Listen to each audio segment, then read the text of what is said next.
దేవుని బిడ్డలారా, ఈ కన్నీటి ప్రార్థన మొదట మా అమ్మలో చూశాను నేను. అప్పుడు 5వ క్లాస్, నేను 10వ ప్రారంభంలో చాప వేసుకుని మేమందరం ఇలా లైన్గా పడుకునేవారం. నేను, మా నాన్నగారు, చిన్నపిల్లని కదా, ప్రక్కన మా పెద్ద తమ్ముడు, చిన్న తమ్ముడు, నేను, అమ్మ. అయితే నా ప్రక్కన అమ్మ ఉండేది. మామూలుగా మమ్మల్ని పడుకోమని చెప్పేది, భోజనం పెట్టి 8 మార్నింగ్ స్కూల్కి వెళ్ళాలని. అక్కడ పడుకునేదాన్ని.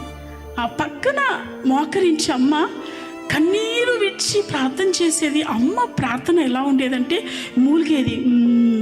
యేసయ్యా యా, అది మూలుగు వినబడేది. మూలుగు ఆమె స్వరంలో నుంచి వినబడేసరికి కళ్ళు తెరిచి చూసేదాన్ని. అమ్మని ఇలా కళ్ళు తెరిచి ఇలా చూసేదాన్ని.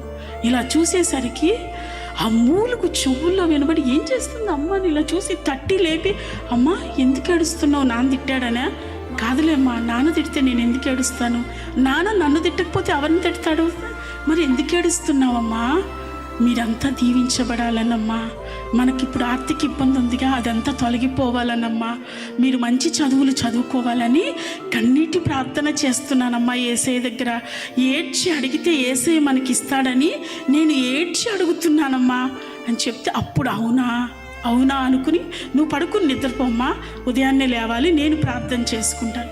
నీ కోరికే దేవుడు సఫలపరచాలంటే, నీకున్న ఇబ్బందిలో నుండి దేవుడు నీకు విడుదల కలిగించాలి అనంటే అంగలార్చాలి. దేవుని పాదాలు పట్టుకుని అంగలార్చమ్మా, అంగలార్చు.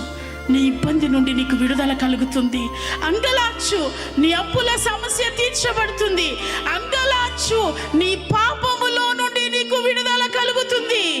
10 ఏళ్ళైంది వ్యభిచారంలో నుండి బయటికి రాలేకపోతున్నావు, అబద్ధాలలో నుండి బయటికి రాలేకపోతున్నావు. కారణం ఏంటో తెలుసా? అంగలార్చలేకపోతున్నావు.